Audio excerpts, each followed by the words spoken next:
কাল রাতের গরম ভাত অনেকটা বেঁচে আছে, তো এটাকে উদ্ধার করতে হবে। আর সকালে বাসি ভাত তো দুজনেই খায়, শাশুড়ি মা আর বৌমা। চলুন এটাকে কি করে নতুনভাবে খাওয়া যায়। প্রথমে কড়াইতে তেল গরম করে তার মধ্যে দিয়ে দিলাম পেঁয়াজ কুচি আর দুটো কাঁচা লঙ্কা। পেঁয়াজ ভাজা হয়ে গেছে, এর মধ্যে দেবো আমি গাজর, ফুলকপি আর আছে বিনস, মূলো কেটে রেখেছি। এই সবজিগুলো দিয়ে দেবো।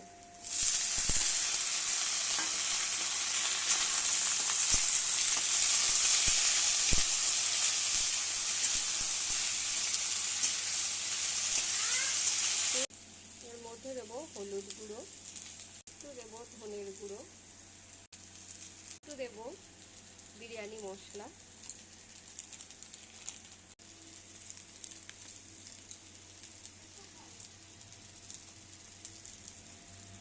একটু দেবো গোলমরিচ গুঁড়ো,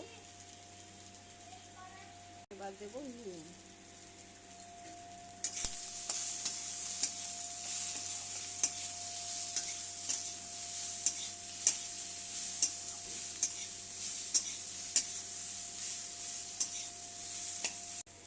ঘরে যত শীতের সবজি থাকবে সবগুলোই দিয়ে দেবেন।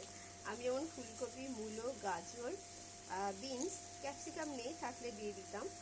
মটরশুঁটি যা পাবেন সবগুলো দিয়ে দিলে ভালো লাগবে।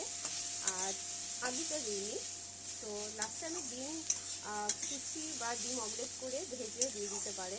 আমার শাশুড়ি মা ডিম খায় না বলে আমি সেটা দেবো না। ডিম দিলেও খুব ভালো লাগবে, মিক্স ভেজের মতো লাগবে। তো এটা একটু সেদ্ধ হোক, তার জন্য আমি ঢেকে দেবো। প্রায় সেদ্ধ হয়ে গেছে, এবার ভাতটা দিয়ে দেবো। দিয়ে দেবো অল্প গরম মশলা,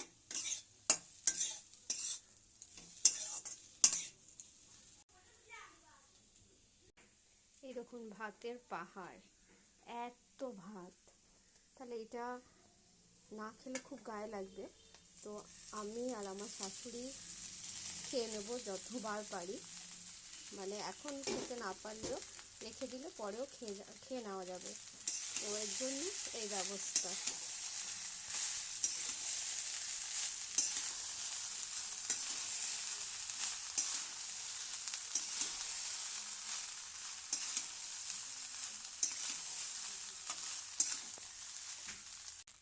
চলুন, এটা আমার তৈরি হয়ে গেছে, এবার নামিয়ে নেব। সুন্দর